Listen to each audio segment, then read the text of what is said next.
Welcome to 102.7 WNEW. I am your host, Scott Muni. No, I'm just kidding. That introduction does give credence to what I liken to a Friday night radio station jazz hour. But I like it. It's good. It kind of fits the show. We haven't used it in a little bit because we've been doing the specialized miniseries, ESU, Best of the Bravest, so on and so forth.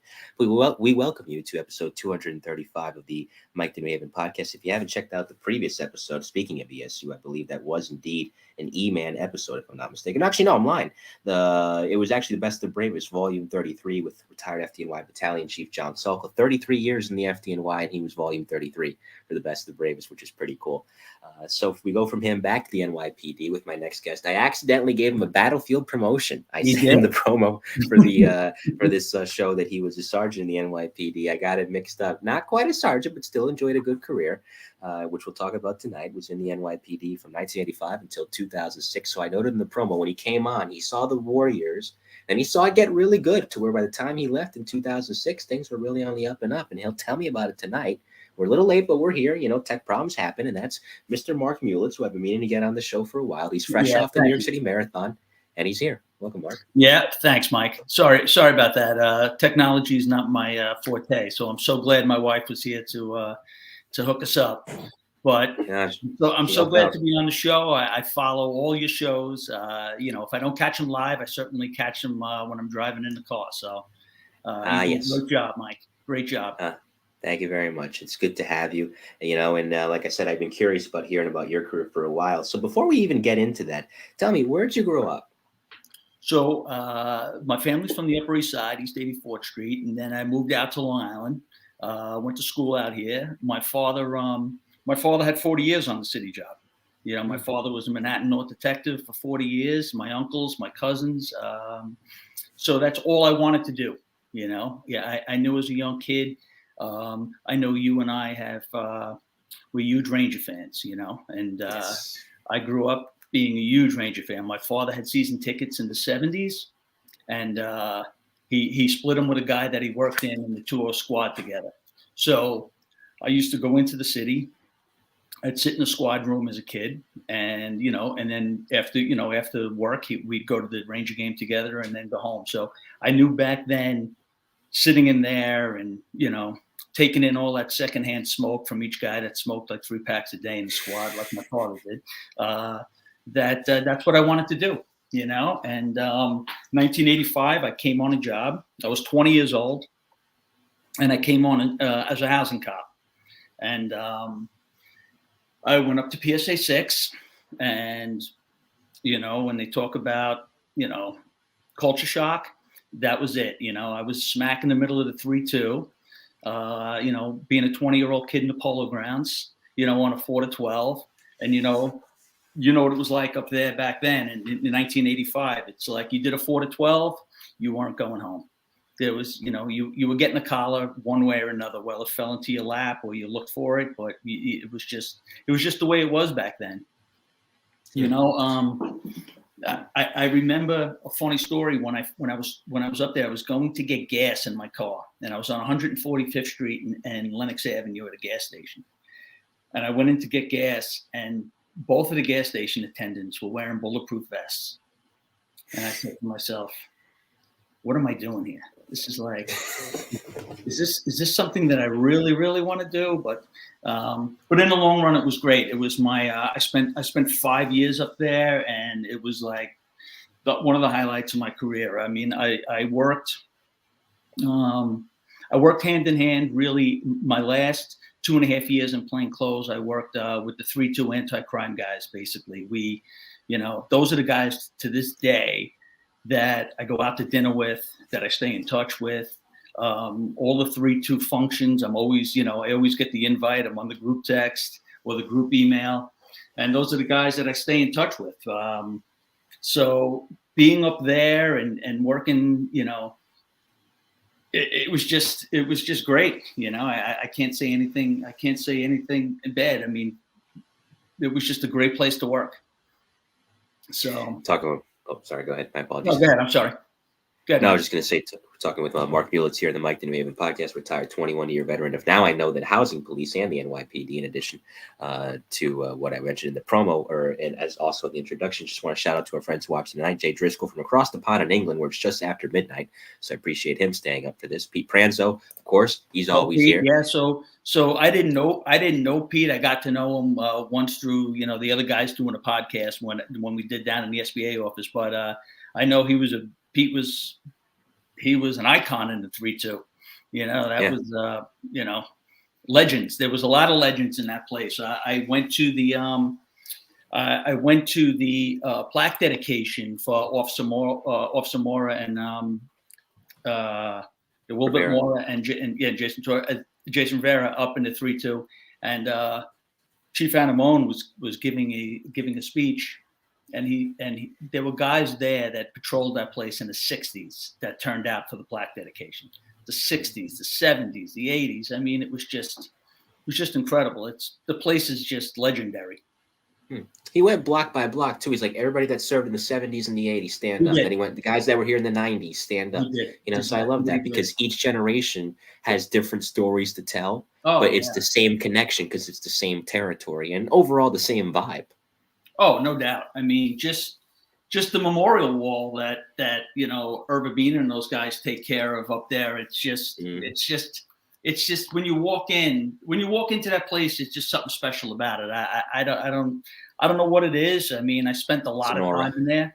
We did all in housing, like, if all our vouchering was done in the 3-2, so you'd go there and do your vouchers. You'd go there to get gas. So it was, I spent a tremendous amount of time in that place.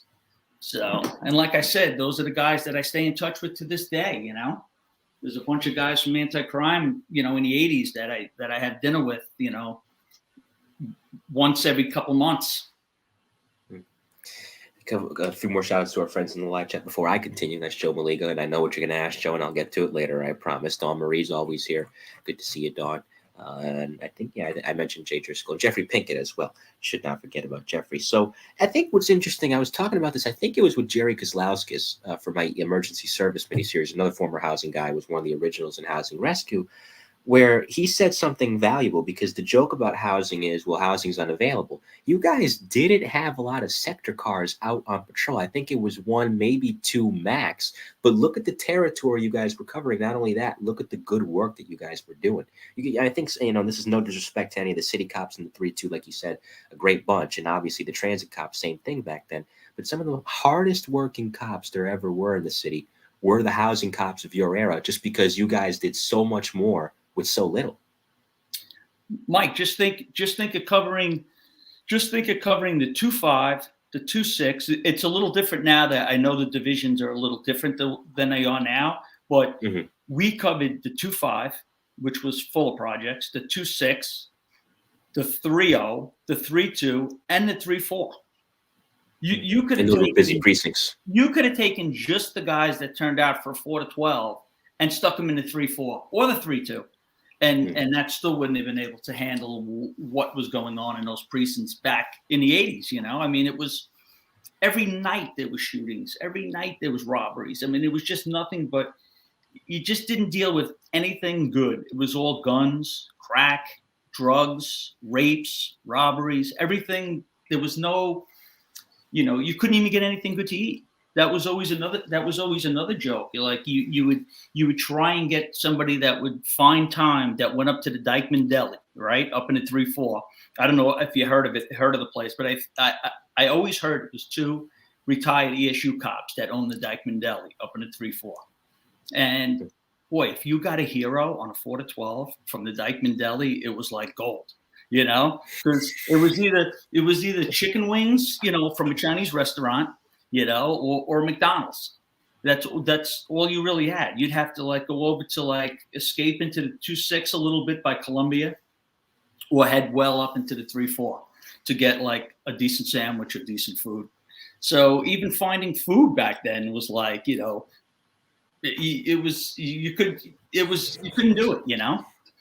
Right. So No, and your quarters. I mean, for those of you, I don't know what it's like now, but for those of you that are familiar with the previous alumni of the housing police that have been on the show, your quarters were not exactly what I call sanitary. Yeah, they were pretty disgusting back then too. Well, PSA 6 now has their own building up on 148th Street.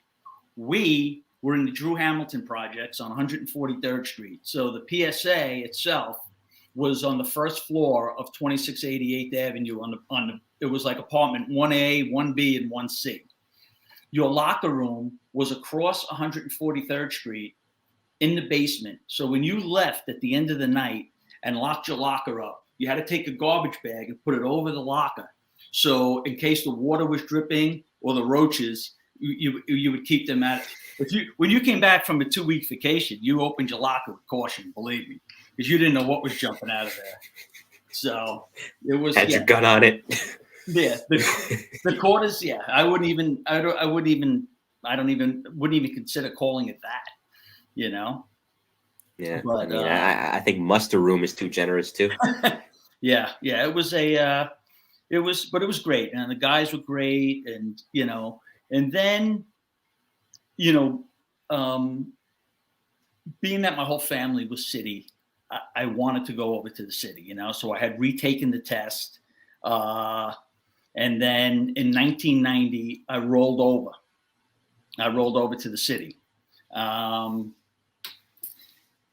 Yeah, it was like it was kind of bittersweet at the time. I didn't really know, you know, I was having a great time. I was working in plain clothes, but at the time we couldn't go to narcotics. There was no issue then.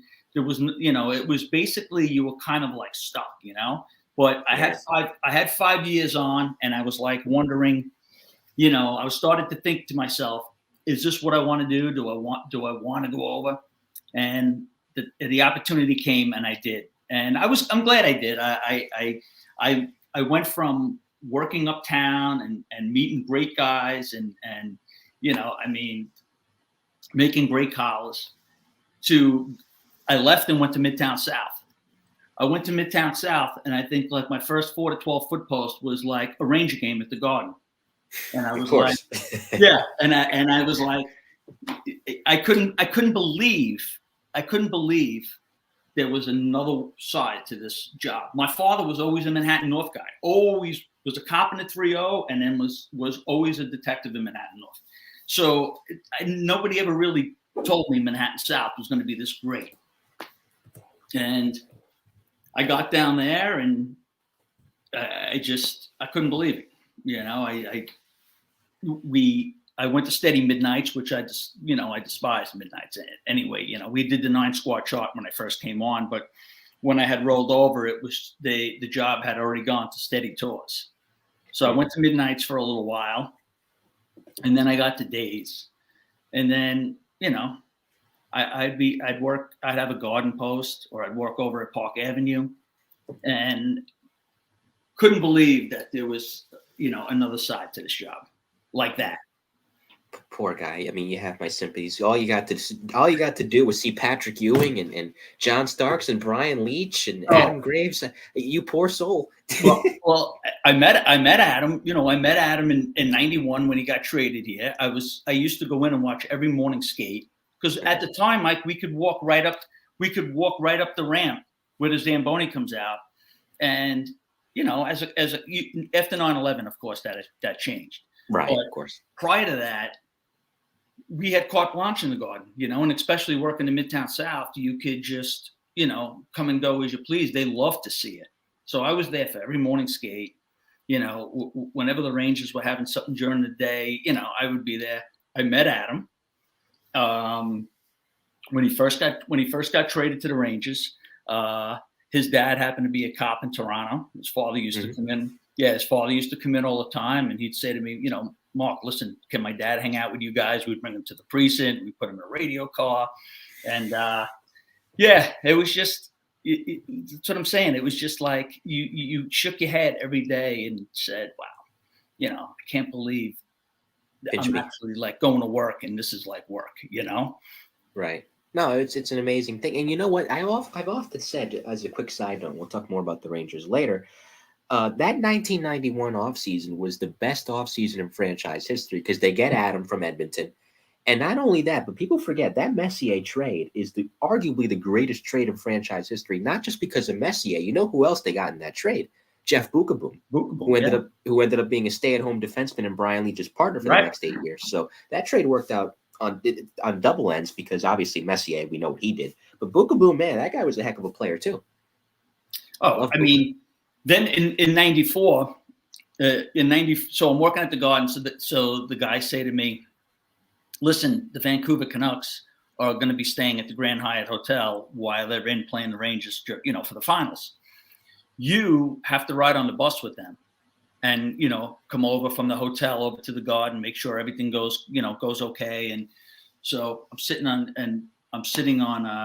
the bus with Pat Quinn, who is, he's Vancouver's coach. Yeah. He's smoking a cigar, and, here I am, a huge Ranger fan, riding over with the Canucks, and but yeah, these are the little things that I look back at and I say, I was so happy to have my housing days and work uptown, and go down to court and lay down there for 3 or 4 days, with making collars, all the stuff that you hear from the guys and all your ESU guys from Truck too. I mean, I got to know those guys so well because I saw them almost every day, Ray and Henry Medina and all of those guys in Truck too. I mean, there wasn't a day that went by that they weren't come to either, take a gun apart for you or open an elevator. I mean, those guys were the absolute best, man. The ESU guys up there back then. I don't know how anybody survived without those guys. Yeah, great group of guys there. Yeah. Patty Pogan, Pete Conlon, John Demera. Yeah, a lot of great guys that worked out of that Truck and still are. And, I think it's interesting. You mentioned switching from housing to city in 90, just to go back to that for a second. I forget who I brought this up with, but I understand because Scotty Wagner, who's in the chat, told me this, that housing used to have their own police academies, as did transit. But after 81, which is the academy he graduated from. Yeah, Scotty was last. Yeah, he was. Yeah, the last Soul Academy. Right. Yeah. So the thing that always confused me is that if you have a guy that came on or gal that came on when they were doing basically the entire academy jointly, and they would just designate somebody to either the city, transit, or housing, it's the same academy, that's the academy you came out of in 85. Why can't you just lateral straight over? Why do you have to take the test again? Oh, it was like first, Mike, to go back to the beginning. When I first came on the job and I was 20 years old, I had to go into 346 Broadway, see my investigator. I get there. He says, Mark, you're going to transit. And I said, all right. I didn't know. I didn't even transit and housing at the time didn't even cross my mind. I went into 346 Broadway, not knowing, just city was like everybody thinks. They don't think they're going, to transit and housing. So I get there. They said, you're going to transit. I'm like, all right. I go home. I get home. My mother says, your investigator just called. You got to call him back. I call him. He goes, Mark, you're now going to housing. Instead of going to Gold Street on Monday, you just report straight to the police academy. And I was like, oh my God, And my father came home. And he's going, you're going to where? You're going to housing? I said, yep, I'm going to housing. So he's like, I don't know how you go from transit to housing but it all worked out, Mike. I got absolutely no complaints. I would never give one day back, man. I had a great time. Great guys. Absolutely. You merged yourself before the whole department merged. And I quote this line, but it cracks me up because, every time I talk to Scotty, he brings this up and it makes me laugh. When he talks about 1995 and that merger coming around, he's like, we finally got our ESU. We finally got our new detective office. We were about to get aviation and they merged us, Yeah. I know But Scotty's hardcore housing, man. He was man. Those guys, there you go, housing for life. Those are the guys that were. I know he was a PSA 5 guy. I was up in 6. Yeah. I knew Scott. Obviously he wouldn't know me back then, but I knew him because there were legends in housing. These guys were, these guys were out there and college every single day. But they had to work in housing. Those guys had to work to get what they deserved. And in the city, it was a little bit different. Housing, those guys were out there tooth and nail, fighting every day, guns, drugs. Like I said earlier, like there was nothing easy. It was all hardcore stuff. Right. No, listen, they were, and he says thank you in the chat. They were, like you said, a hardcore group of guys because again, they didn't have much. They had the federal money, but I think this is a point that's been brought up about both transit and housing. And one of the good things about the merger that came later is that, as you said, you're kind of stuck. Even if you like it, if you want to go to ESU, if you want to go to the bomb squad, or if you want to go to TARU, you can't do that when you're in a separate department. Whereas if you're under one banner, you can have a guy that starts out in patrol. Maybe he's working at a PSA, but if he wants to be an E-man or if he wants to go to aviation, well, then that route is possible for him. Right. Exactly. So it's a good thing. Well, that was Mike. That was my whole theory. My whole theory was like I wanted to. I had my father was in the squad. My cousins were in the squad. I was like, I got to get over to the city. I'll go to narcotics. I'll go somewhere where I could get my shield and go to a squad. That was my goal. And I made my collars uptown. I got up for 4 to 12. I couldn't wait to go to work. Honestly. I loved every minute of this job. And I tell all these kids that are coming on the job, it's a great job. It's great. But when I rolled over, I was like, I started to like see a different route. And at the time, the ceremonial unit wasn't the way it is now. The ceremonial unit now is basically a detail where guys are just assigned to the ceremonial unit. They do everything. Back in the early 90s, it wasn't like that. We had 2 or 3 different squads. It was the first of the first, the first of the second, and the first of the third. And you were a cop in Midtown. So I was a cop in Midtown South. They came to me and said, hey, the ceremonial unit would like you to, be part of their detail, but on a different base. You weren't assigned to the ceremonial unit. If you went to work one day and they say, oh, Mark, tomorrow's a funeral up in Rockland County. You got to be at this funeral home. So I did the line of duty funerals and I did the retired guys.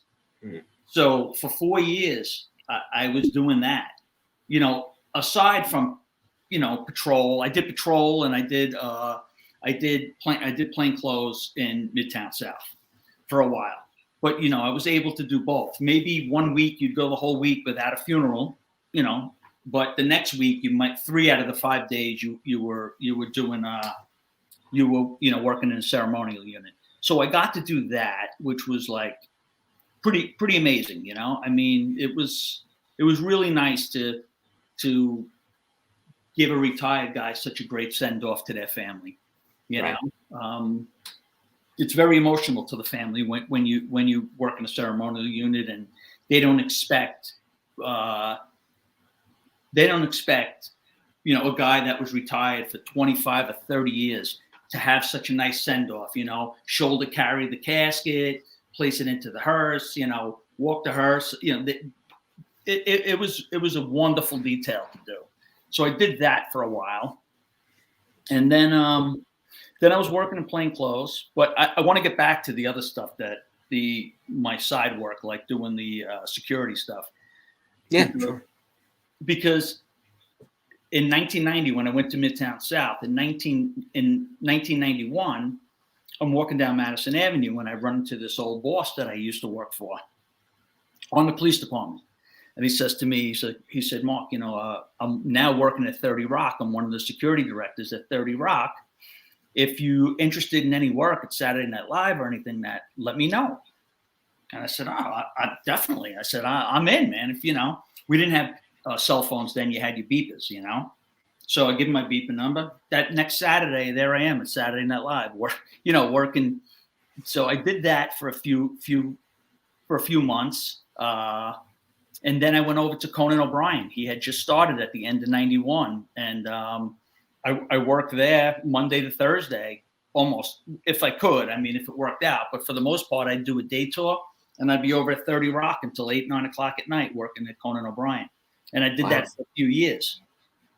And then it just snowballs from there. You start meeting people. You start meeting, security guys that come in from other countries or other states. You start meeting, publicists, and it doesn't really take much. You got a halfway decent personality. You could pretty much write your own ticket in that world.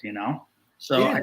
I started doing that, and it's like I was able to make my own hours at work. And I was doing as much of that stuff as I can. So. The thing that's cool about it is that in discovering it so early, you mentioned 91, you'd come on the job in 85. So you got 6 years on. That's the gateway to when it comes time and your retirement wasn't anywhere near in your thoughts. You had less than a decade on the job. But when that time came in 2006, the transition into the second act was easy, where for a lot of guys and gals, they go through that phase, both in PD and FD. It's like, okay, this was great. Now what do I do? You didn't have that problem. No, and I came on this job at 20 years old. I was almost 41 when I left. You know what I mean? Young man. Yeah, and you hate to say the word retired because it really, even to this day, people say, "Oh, you retired." I'm like, no, I left the cops 18 years ago. But it's not. I like that term. Retired. Yeah, it's not. Retired is a terrible word. I mean, it's I always called it like a 20-year. I never went to college. We didn't need college when I came on. I never went.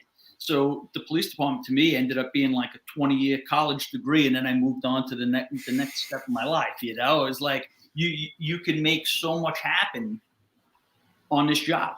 Yeah. by just being in. They always say, like, being in Manhattan South, you meet. You're in all the big hotels. You're in the theaters. You're in the restaurants. You're in the garden. It's like. If you're down in the first precinct, if you're down there and, if you can't get a job in the American Express building or down in the, it doesn't take much. I mean, you kind of really have to look to set yourself up, but you definitely can do it. It depends on how much drive, what you want to do, but that's what I started doing. Right. No, of course. We're talking with Mark Mulitz, retired NYPD officer, bodyguard to the stars, 21-year veteran of the police department between housing, course, in the New York City Police Department, 1985 to 2006. And it's so funny that you mentioned that, because, like you said, it really doesn't take much, as long as not only know the right people, but I love what you said earlier, have the right attitude. Exactly. Which is obvious that you did. Exactly. I tell even guys call me up now. They're like, "Listen, I want to leave, but I don't want to take a 9-to-5 job, Monday to Friday. 2 weeks vacation. This, And I say, that's your decision. I always like to kind of pick and choose and know, my kids my kids were young then, and I wanted to coach baseball and I wanted to be there for dance, and I didn't want to miss all that stuff. So, I was able to pick and choose and do that, Right. No, it's intelligent. And I think, and I've mentioned this before, but I'll mention it again.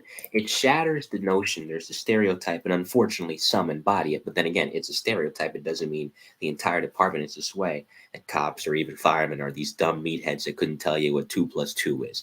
And while there may be some of that in any given profession, of course, every profession has its meatheads. Some of the smarter people that I've talked to on this show are people like you that worked in the police department, and were not only talented for the police department, but so clearly are talented just for life itself, and use that well. And having that talent's good enough, but the police department, I'm sure you'll agree, served as something that only enhanced that talent, especially the more time you got on the job and the more experience you got. Well, Mike, here's a job that offers you everything. You have all the bomb squad guys that on your show, that is a talent in itself to do what those guys do. Mm-hmm. And unfortunately, this day and age, those guys are always going to be needed. So you have that. if you love horses, if you love boats, if you love helicopters, I mean, this job gives it all to you. If you're a huge Yankee fan, go work the Yankee Stadium detail. You know what I mean? Make sure you're there with the right people and the right person, you know, and say, hey, listen, you know, in another year I'm retiring. I know so many guys that you know go to the NFL, go to the NHL. I mean, there's 10 guys in the NFL office, there's 10 guys in the NHL office, there's 10 guys in the NBA office that were all city cops in one aspect or another, you know. Go to 30 Rock and you see all these shows. Those are the guys, you know, we're the guys that everybody wants. And it doesn't, not to say it doesn't really matter what rank you are, because that does, you know, I mean, that does mean something too. But you can take a great job and not have to be a 2-star chief, you know? Yeah, that's the benefit. You know, unless you want to go to another police department or something like that, and you want to be, you know, you want to be a director, you want to be a superintendent of Port Authority or something like that. Yeah, it does help. You know, it does help to be, you know, up there in the rank. But for the most part, all these other jobs, you know, it's just being just having the right attitude and just being, you know, going and help these guys and taking care of what they need. And it could be done. It could be done. It's you know, so many guys have such great jobs and they're just cops, detectives, sergeants, but they moved on to, you know, it's there. It could be done. Right. No, of course. Anything, like I mentioned earlier, any unit you want to go to. And the backgrounds, I mean, you have guys back then when SOD existed. No, what am I saying? When street crime existed, I meant to say SOD still exists, obviously, that would go from street crime, for example, if they wanted to ascend to a different unit, to emergency service. I think one of the guys that worked in Ford Truck told me Stevie Driscoll, who got killed on 9/11. Oh, sure. Steve and I worked together in Midtown South. Yeah, good man. He was in street crime, and then 1996, I want to be an E-man. He went to ESU. Right. He did great there until, unfortunately, he died. Right. But you know, the pathways are always, like you said, they're different, but the journeys that you can have within the department is endless. And that's what makes the department post-merger such a unique job. Now, speaking of unique job, just to go back to those Midtown years, I mean, Midtown 90, 91, 92 is not the Midtown of today. And that back then it was dirty, both in terms of what was going on crime-wise and just the general muck and mire that existed. It was a Midtown in decay. The Garden was still the crown jewel. That was well kept, but everything else, it was frustrating at that time for residents of the city. And that is the era that really helped clean it up. So tell me about, you know, some of the more less glamorous moments in Midtown, but obviously they were worthwhile if you made a good collar. Yeah, well, 42nd Street wasn't, you know, when I got there and I got there in 90, so 91, say 42nd Street and Times Square wasn't like it was in the 70s or 80s, as you know. I mean, yeah, you still had, you know, they still had, you know, the topless places and, you know, all the porn clubs and stuff. That was still going on, but it was just like Disney was just starting to slowly revamp the place. And, you know, there's always a huge, working in Midtown South, but I didn't work in Times Square that much. You know, I did plain clothes towards my end career up there in Midtown South, but we didn't spend too much time in Times Square. They had us mostly, you know, Madison Avenue, over on that side, Park Avenue, over by Grand Central. It was a lot of like, you know, the thefts, you know, that stealing bags and stuff like that. But for the most part, I honestly didn't work really in Times Square that often. So, you know, Midtown to me, coming from the 3-2 in the 80s, there really wasn't night and day. You know, it was night and day. It was night and day. I mean, you could go to every other place and sit down and eat. You know, just that, like I said, just that alone was, you know, yeah, it was amazing. It was amazing. You know, we can get more than a hero here. This is great. we used to in front of the garden between 34th Street and 33rd Street. We used to call that Restaurant Row. It had a gourmet deli. It had a gyro place. It had Chinese food, and I think you had McDonald's. So it was just like Can't go wrong with that. right there alone was and Popeye's chicken, which was always ahead. There you go. Of course. Can't turn down Popeyes. No, you can't. No, you can't. I can speak from experience in that regard. I'll ask you though, working plainclothes, were you ever a decoy at one point? No. They never used to use a decoy. You guys had them though, right? Or is that just a transit thing? It was really transit. I mean, they would send the only decoys they would do in Midtown South, Midtown North, they would take the female cops and they would put them out at as prostitutes at night and stuff. But really, the decoys, they would never really had that. You had every different type of. You had anti-crime, you had SNU, you had peddlers, you had grand larceny task force, you had pickpocket. So there was so many different plainclothes units that were out there. And then you had, up in Times Square, you had the regular patrol, you had the Times Square detail. They had a detail up in Times Square, like on a 4 to 12 and then on a midnight. So, but no decoys, not really. I think that was more of a transit thing, like a pickpocket, sitting in the subway, sleeping. Pretending to be drunk. Yeah. Chain snatching. Yep. That was big. That was big when I got there, like, snatching chains. But for the most part, no decoys. But no, go ahead. No, go ahead. I'm sorry. No, I was just gonna say, were you still in Midtown South in '94 during that Knicks Rangers run? Oh, yeah. Left by that point. So I was gonna say, guys were making bank in overtime during that run. So. That's what when I was saying earlier, we had some great COs in Midtown South. I don't know if Mike Fox has ever come across your podcast, but Mike Fox, he retired as a CO. He was the CO of Manhattan South, but he was my CO in Midtown South at the time. And he knew I was a huge Ranger fan. And he's the one who told me, Mark, I want you to go over to the Hyatt, take care of the Canucks, when they're in town, and ride on the bus over to the Garden, make sure they get here okay. So, so stuff like that. It's like, I have so many pictures I got to send you, like holding the cup up, being in the middle of the ice when the banner was raised. Like, I'm talking about like during the afternoon, like they'd say, Mark, come on the ice, hold the banner. Pick up because in '94 also, before the Rangers won the Cup in June, that February was All-Star Weekend. Right, at the Garden. So, no, All-Star Weekend, it was at the Garden, but the whole NHL had their whole setup in Grand Central in the terminal. So every day, they'd say on Monday, Gordie Howe was coming. On Tuesday, Bobby Hull was coming. It was like that type of thing. So, just stuff like that. It's just like you can never, you can't give up days like that, just to go back. And we didn't have, unfortunately, you didn't have cell phones. So you didn't have, if you didn't carry one of those, cameras, those Instamatic cameras that you bought in the store, you didn't get these great pictures.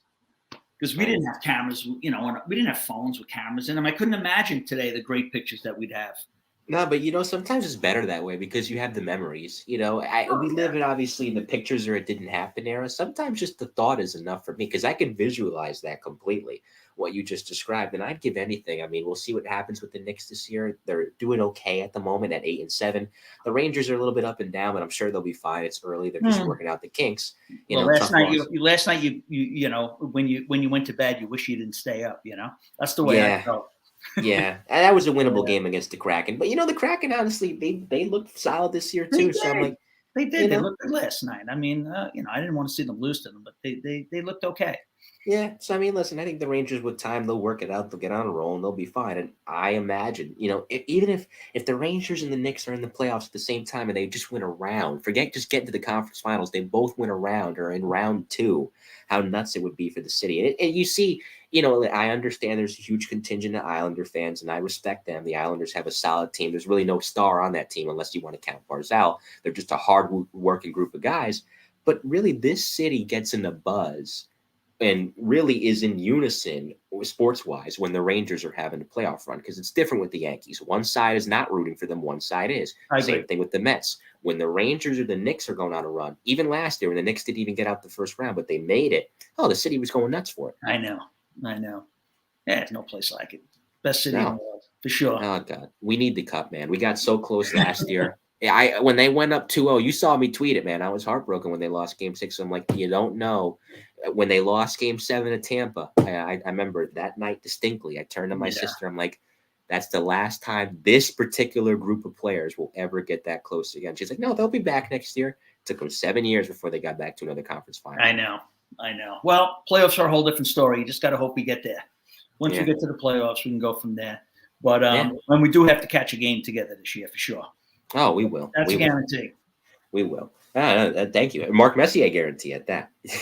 Yeah, we're going. Of course. I remember asking Larry Brooks quick before I get back to your career. Larry Brooks was on the show a while ago last year, and he was in the locker room. He had just because he had been working for the Devils in their PR section for a number of years. And that's that year, 93, 94, he gets back into the hockey beat with the post with the Rangers. And he's like, the thing about that guarantee is that everybody seems to think he stepped up and made this dramatic declaration. He said it in casual conversation. Yeah, I think we'll win tonight. That's it. There wasn't any wham, bam, and thank you, ma'am drama to it. He said it in casual conversation when he went out there and dropped a hat trick. Yeah, and he did. Yeah. And that was the neutral zone trap era Devils, which, listen, I love Scott Stevens. I love Scotty Niedermayer when he was on Anaheim. But that team was boring to watch. Those games were painful. They slowed it down. And it was painful if you were in front of Scotty Stevens. You did not want to be in front of that train. Yeah, just ask Eric Lindros and Paul Correa. You're not kidding. Yeah, that said, back to your career, after you left Midtown, where'd you go? All right, so I'm working in Midtown South. I break my wrist. I have a cast on my wrist, and Mike Fox is now working in the borough. And he says to me, "Why don't you come over to the borough? Hang out here, and then, when you get your cast off your wrist, if you want to go back to Midtown South, we'll go from there." Well, lo and behold, once I went to the borough, that was it. It was kind of like borough community affairs. I had from 59th Street all the way down to the Seaport, river to river. I had, take care of all the hotels, Mark. Take care of the theaters. Take care of the restaurants, whatever they need, make it happen. Mike, it was just like, it wasn't even police work. I don't even want to call it police work. You were just in a suit and tie every day.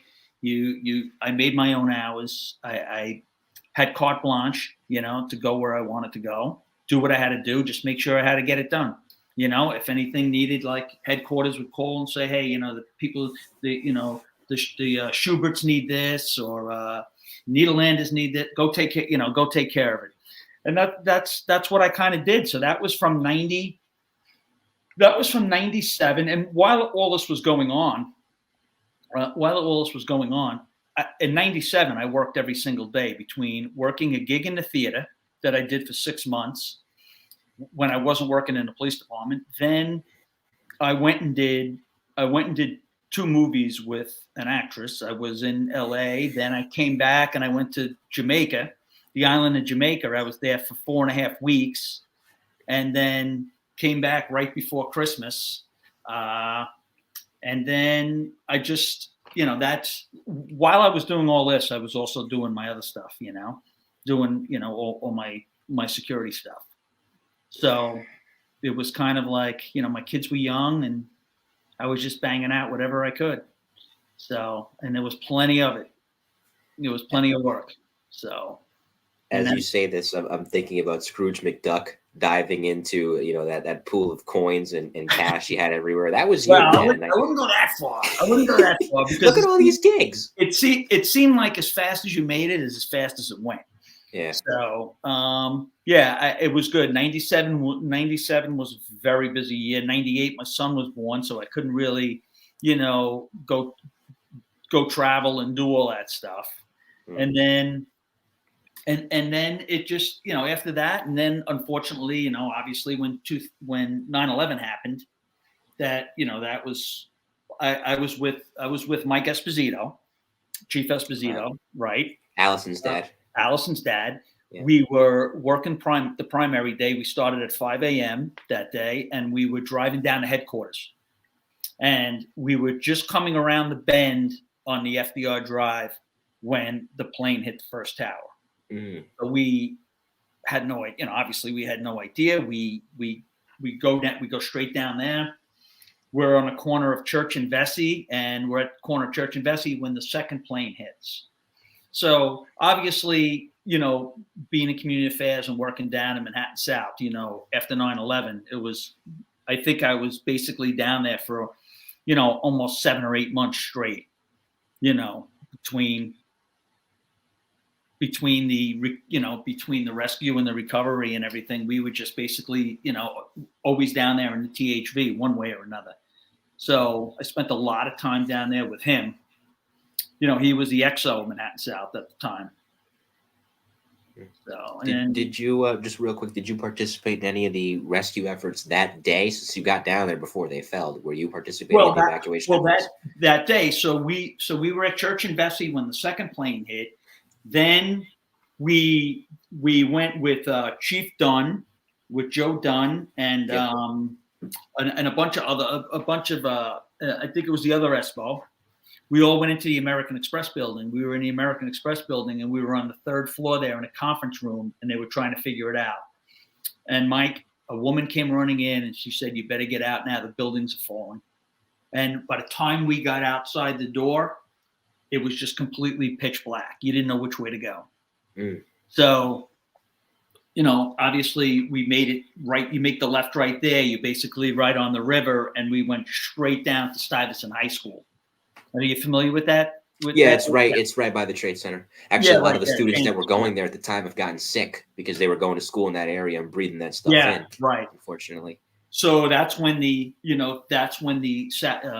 South Tower had fallen, and we just got out of the American Express building, and we went up to Stuyvesant High School, and we were in Stuyvesant High School for about an hour or two, and then when the second building fell, we went up to the barrier shop. The barrier shop at the time used to be right on the river where FedEx used to turn out of on West Houston. Right. Yep. So we found our way there with Chief Morange. That's who he was, the chief of patrol at the time. So he was with us. Yep. Another great guy. And we got there, and then so that was 9/11 was a tough time down there. So yeah. How many? I know you knew Steve Driscoll because you said it earlier. Mm-hmm. I know because he used to work where Two Truck was. You knew John Delera, obviously. Besides those two guys, how many of the 23 did you know personally? Personally, I knew. I knew Driscoll. I knew Mike Curtin. Mm. Yep. John Delera. Yep. Joe Vigiano, of course. I mean, Joe was a legend, Yeah, of course. But Joe wasn't in truck. Joe wasn't in truck 2 when I was up there. He was in 7 originally. He was in the 7. I think he was actually in the 7.5 back then when he was up. But yeah. I knew Joe from out here, the Vigianos from out on the island. Oh, okay.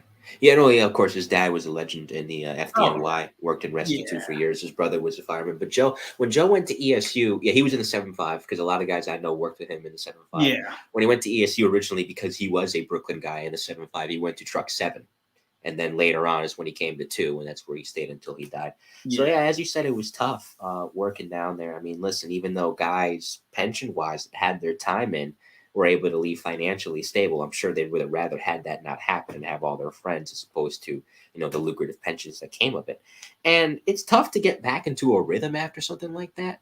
I know it took guys a while because, as I said before, that 2002, that 2003, for a lot of guys in FD and PD was weird because you're trying to come to terms with that, even something as simple as driving around Manhattan and not seeing the towers anymore. That in and of itself is a kind of a shock, and obviously grappling with the losses of friends, but also the fear of, okay, this happened. What's next? What else is going to come down the pike? It took a while for the city to kind of ease itself back into rhythm. So I'll ask you, when did the job kind of feel like the job again, if that makes any sense after that. No, I know what you're saying, but you know, for us, Mike, working in Manhattan South, you were always down there.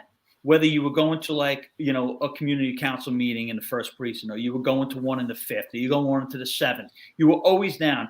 And we went twice a week to headquarters. So you're always in that area. You're always gonna smell that burning smell that always emanated from ground zero. So even when you're at headquarters, but I guess it just kind of, like you say, it kind of slowly wore off. You kind of got used to it. You kind of got to, you know, but we were always there. There was always the THV there. So we checked in like every day. He'd stop in there. So we were down there for a long time. Like we were back and forth. I mean, for the first couple of months, we were there every day. But for at least 8 months, you know, while all this was going on, you know, we'd always have to make a pit stop down there in the THV just to check in. And so we always got to see it. But it just kind of just, I don't know how to say, like, it's had a job, because that was 2002. Then, you know, we always had big things going on in Manhattan South. You always had the parade. You always had, you know, the Thanksgiving Day parade. You always had the tree lighting. We always had the Pride parade. So all that stuff broke it up. You got that when that stuff started to get back into the system again, like where it was happening all the time. I guess that made you, you know, feel like, you know, everything's getting back to normal. You know, Manhattan South had, you know, Mike, we had everything in Manhattan South. So, you know, and then in 2004, we had the RNC at the Garden. Right. You know, so that was almost a year of prep for that. So we, you know, I was doing that at the same time, you know, which was great too, because again, it was like, you know, start at the Garden, finish at the Garden, make sure whatever they need, you got, you know. I'm like, all right, the Rangers are playing the Islanders tonight. I'm gonna, you know, let me hang out until, you know, such a period or two, you know, before I went downstairs and got the train. Yeah. But so it always, you know, in the beginning it was stunning, of course, and you know, you thought you'd never get over it because you've been there like right from the beginning. But as things started getting back together, you know, the Thanksgiving, like I said, the Thanksgiving Day parade, or, you know, it made it feel like, you know, it made it feel a little bit better. Yeah, and I think it's easier now. Not to say it, you know, the pain of it ever goes away for those that were there and lived it. It's probably easier now that there's something there, and it's not just what it was for the first few years, an empty space. Like it simply looked like a pit. It was an empty pit with nothing. And I think, like, if you were walking by that in, let's say, June of 2002. You'd say to yourself, Jesus, just last year when I was walking here around this time, this was a sprawling area with 2 skyscrapers here, and look at it now. So I think the fact that there's something there, you know, and that part of Manhattan is vibrant again with people live in that area. It's a nice area. I think that's helped a lot, you know, and it bodes well. I mean, even though obviously you don't forget these individuals that got killed there that day, and you mentioned some of the 23 that you knew. You know, the job eventually does pick up the pieces. The city, by extension, does the same. And onward you trudge. And I think it boded well to where you got to 2004, 2005, around there with your career. When did the thought, because I mean, by that time you had a significant amount of time in, you're starting to get to 18, 19 years. Naturally, it does cross your mind. When did the thought of time to move on to the next chapter initially cross your mind? Well, it had, at my, you know, at my 19th year, I kind of like knew that, you know, if I'm going to stay till 20, I might stay for a little bit longer because I was doing something again. I forget, it was the RNC, was 2004, 2005. We had something else. And they said, I can't remember exactly what it was, but they said, if you want to 60, it might've been Unger. Actually, it was Unger because I was able to do, you know, I had all my dignitary protection training from Intel and stuff. So whenever they were really short for Unger, I would stay and do it. That was in September. So I think it might have been that. I stayed a couple of months or a couple of weeks for that. And that took me into, you know, it basically took me into, like, you know, with my time and everything into like Christmas, I think. And then I had left. But, Yeah, I kind of knew because I was starting to get so much more involved, with certain people and starting to travel a lot. And, a guy that I've been working for many years, a fashion guy that, I've been with him for 26 years now. And, it was just him and his wife. He was getting older and, it was becoming more demanding, not demanding in a bad way, but, you were like their only son they didn't have, so it was not just being that security guy anymore, but being like, hey, I need somebody to do this. I need somebody to do that. I need somebody to go to Miami and check on my house. I need, so it was that type of stuff. So I started to do that. And then I was like, okay, I didn't want to burn up all my time like I did every year. I used to burn up all my time just working, Right. So that's when I knew that, I'm going to leave and I'm going to just strictly go do my security stuff. So, and that's when I got out, You know what? Sorry, I didn't mean to cut you off. I was just going to say your son was still young at the time. So now you can kind of also, just be dad and you can spend more time with him, which is a great thing. Oh yeah. I mean, we did the whole baseball thing and we did, my daughter danced and my daughter did gymnastics and, it's traveling to this, tournament in this state. And so I did all that, Mike. I didn't miss any of that stuff.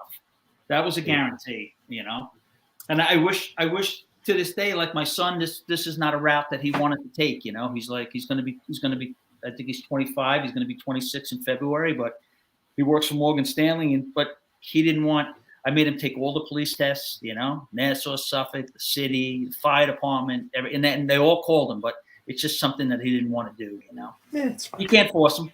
You can't force him, Yeah. No, of course. And now in the 16 years since you left, I mean, like you said, you've been active with a lot of different people and you've met a lot of different people through that work. I mean, it's one of these things that obviously you're in your mid 50s. It looks like you keep yourself in great shape. I think you're going to do it for how long? Another 10 years, another 15 years? Seems like you got it in you. Well, what I do now, Mike, is I have my steady people that I've been with forever. Anything new that pops up, I give it away. I mean, if it's something really good and it's a day here and a day there, I do it. But I don't want to get too deep with people, with certain people anymore. I just have my steady people that I like to take care of. My wife retired 2 years ago from teaching, so it's like, the traveling part always sounds good. People always say, oh, I wish I could do that and everything. Believe me, like it gets old quick, Yeah, I can see how. It's nice to travel on somebody else's dime. Believe me, it's not. I'm not complaining about that, but it does, when it's hard to explain, but I just enjoy doing what I'm doing now. I have my steady people. They keep me busy and anything new, people call me up and they say, hey, listen, we're looking for somebody to do this. Oh, I said, I got the perfect guy for you, So there's a guy in the city that has a great security company. I try and give him as much stuff as I can. If it ain't broke, don't fix it. Right. Yeah, exactly. Yeah. So. Yeah, there you go. But with the police department, I mean, best job in the world. Honestly, I wouldn't be here if I didn't have it. I wouldn't have what I have today if I didn't have that job, And that job back then was no college, These guys watching will tell you it was a $25 money order. You show up at a high school on a Saturday morning, Right. That's why I tell these kids today, they it's a great job. You can't listen to what all of these people tell you, and you got to make it work for you, and you can. I mean, you can make this job work for you. There's plenty of opportunities. And if you're smart enough and take the tests and get promoted and go up that route, that was never my route either. I think my whole career, I took one sergeant's test. That was it. And I of course, he didn't get any promotions until I accidentally gave him a battlefield one heading into this podcast tonight. Yeah. So well, I did a few podcasts down in the SBA office with a few guys filling in and stuff. I was every rank. And at the time you couldn't correct the guys because they'd already be into it. I think Jerry Kane had me like I was like a detective. Next time I was a lieutenant. There was a DI. Yeah. Yeah, that's why I got confused. It's Jerry Kane who's been on this show, and I love that guy. Oh, yeah. I just spoke to him yesterday, actually. Yeah, good man. Oh, man, good, Jerry. very good man. Who's holding it out in Brooklyn? I know he is. Yeah, he's holding the fort down. He is. He was walking the dog the other night in Brooklyn. He's a great guy. That's another thing too, Mike. There's so many guys on this job that I've been friends with since day one that I stay in touch with. I have my Manhattan South guys. There was a guy in Midtown South, an old timer that used to run the dinners. He used to send the emails out, make the reservation, get all the guys. So now it's been handed down to me. So the last couple of years, I do 2 dinners a year with those guys. And then some of the guys in the 3-2, we try and get together at least, once every 3 months or so and have a nice dinner or meet somewhere and have a few cocktails. But, can't go wrong there. No, not at all. Not at all. And the camaraderie never goes away. It's one of those jobs, and this is true of the fire department too. You can not see a guy or a gal for 10, 15 years, and then you see them, and there's no awkwardness there. You pick up right where you left off. Oh, absolutely. Absolutely. And everybody knows somebody. Yeah. So if you see a guy with, if I see a guy and if I'm standing in the supermarket and there's a guy with a Midtown North shirt on in front of me and something, you're going to know 10 guys.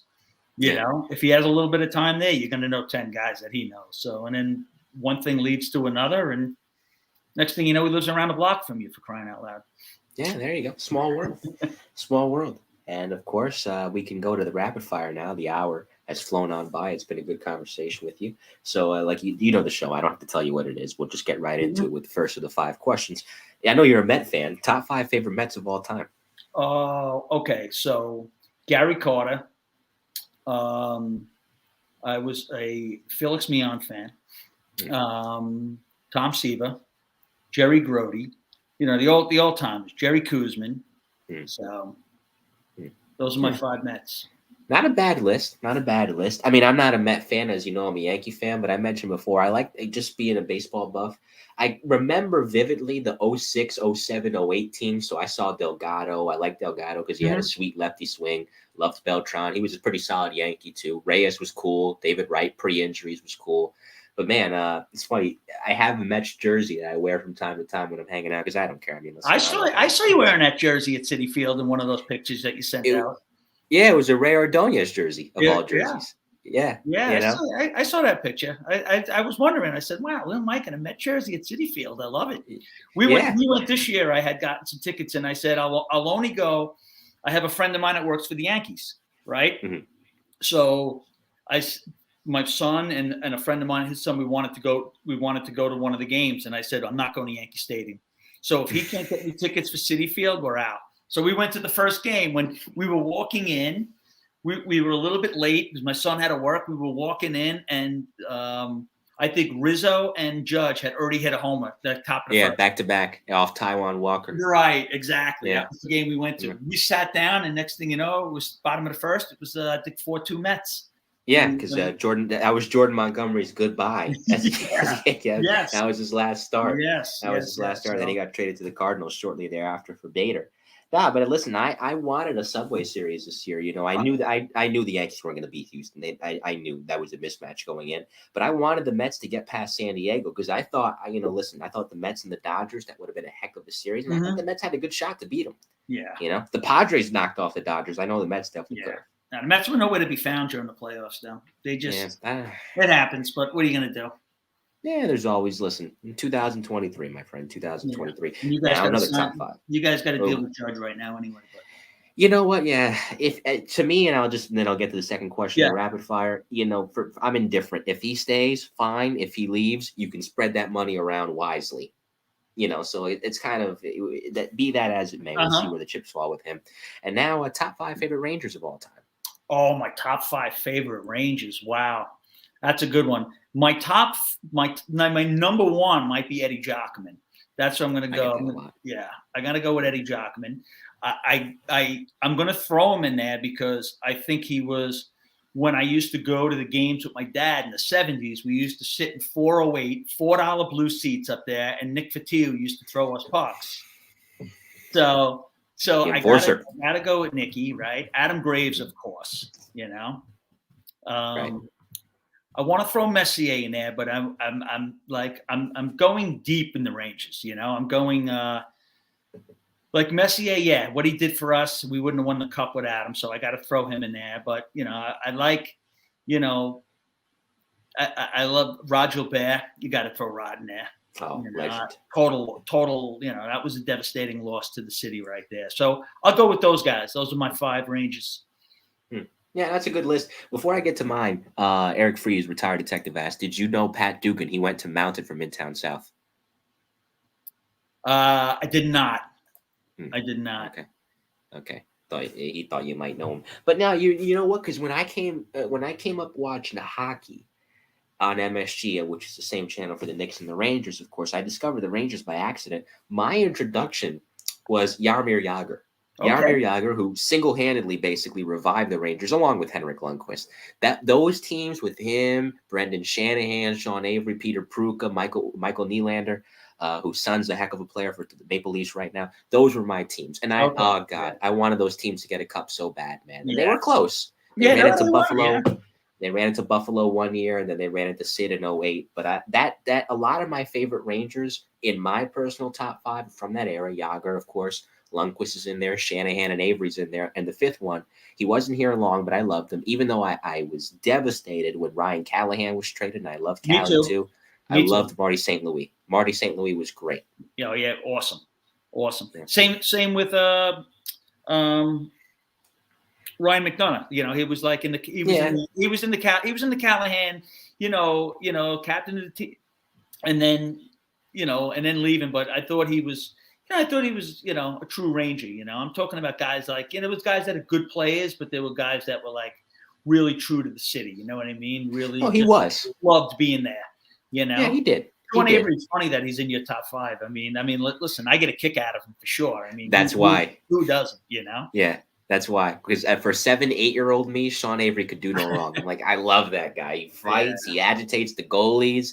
He got under Marty Brodeur's skin in that playoff series in 08. So for me, listen, Sean Avery was the man, and to your point on McDonough, same thing. I was sad when he got traded, but I was really happy for him when he got those cups. Yeah, Tampa, of course. Of course. I mean, he went to a great spot. So you can't really feel that bad for him. I just hated to see him go.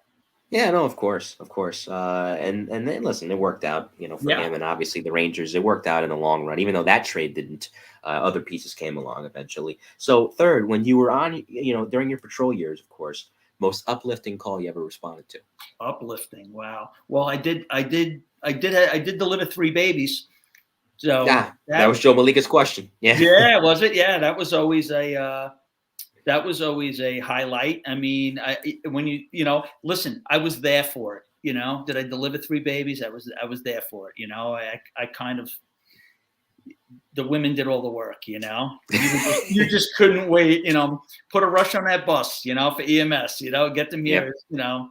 As quick as possible. But so that was always like cool. That was always uplifting. Yeah, I'll throw that in. That'll be my uplifting. And Joe, because as you know, that's Joe and I's running joke. He's like, struck out again 3 times. So there you go, Joe. There you go. I even if you didn't ask the question tonight, I still covered it for you. Fourth, because you mentioned earlier, the question usually revolves around favorite bar or restaurant, but I'm going to tweak it a little bit because you had so many places to choose from where you worked. If you had to have only one meal, do or die, gun to your head, which bar or restaurant are you going to? Gallagher's. Okay, there you go. Gallagher's is my steakhouse. Okay, there you go. Can't go wrong with that. That would be my city dining meal right there. Would be Gallagher's. Yeah. Now my beer drinking place is it's actually the Midtown North Bar. This is where we went after the marathon. We had like 20 people there. It was it's at 55th and 8th, and it's an Irish bar called Rumors.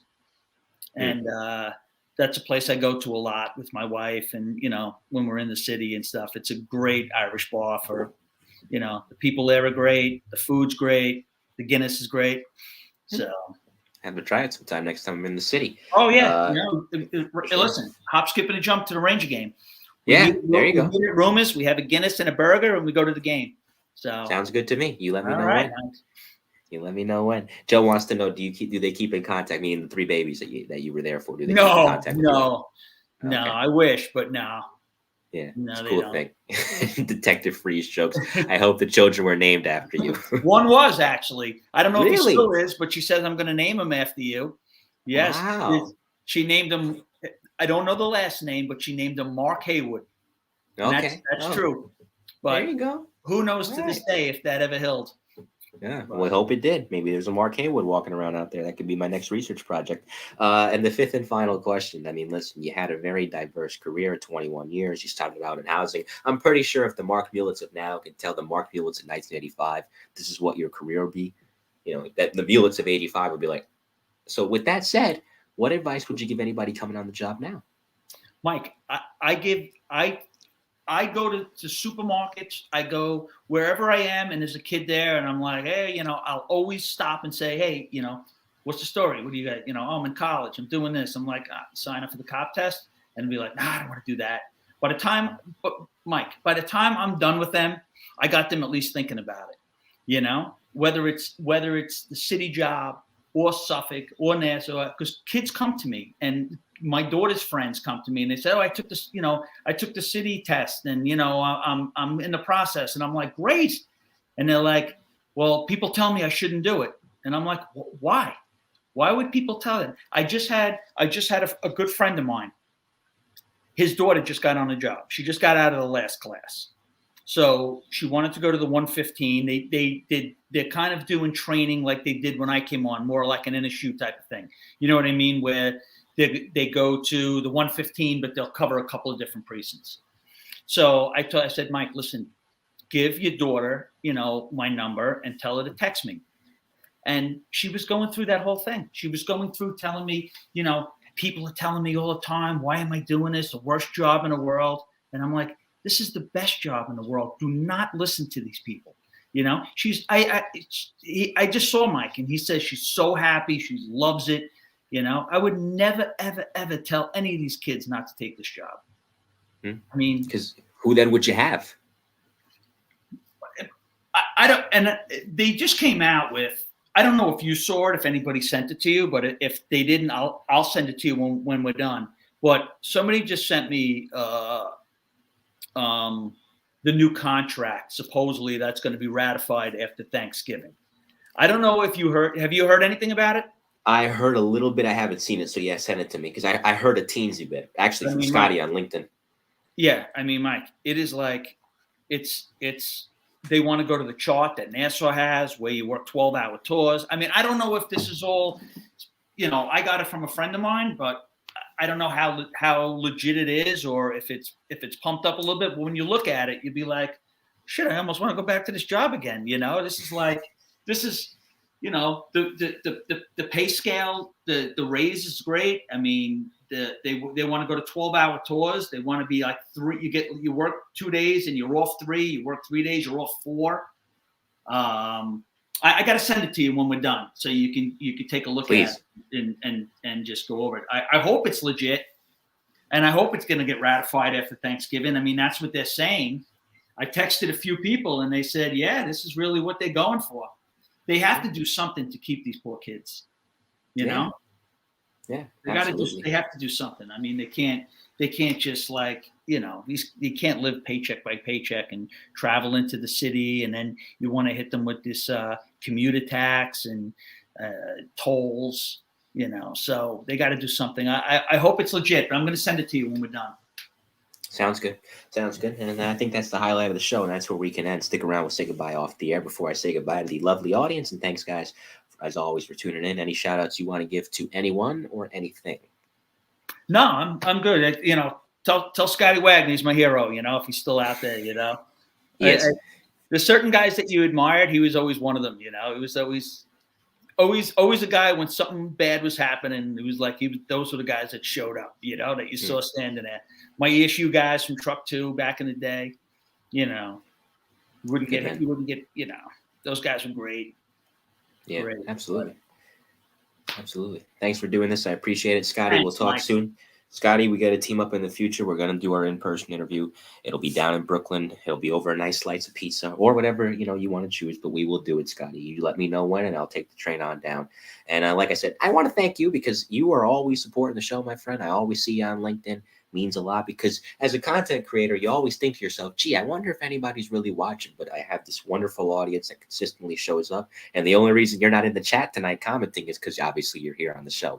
So I do appreciate it. And, No, you do a great job, Mike. It's definitely one of my favorite podcasts to listen to. So like I said, if I'm not watching you guys live, I'm listening to you the next day in the car, Yeah. So. And you get a nice little outro song at the end that I throw on there for all of you that listen on the audio side, Yeah, So, sure. It's a little bonus. So thanks. Like I said, stick around. We'll say goodbye off the air. And thanks, guys. There's a lot of you, so I don't want to shout anybody out only because I'm afraid I'll miss someone. But just know you're appreciated and know I always appreciate you guys being here. Coming up next on the Mike the New Haven podcast, no guest yet for Monday. I might have one, might not.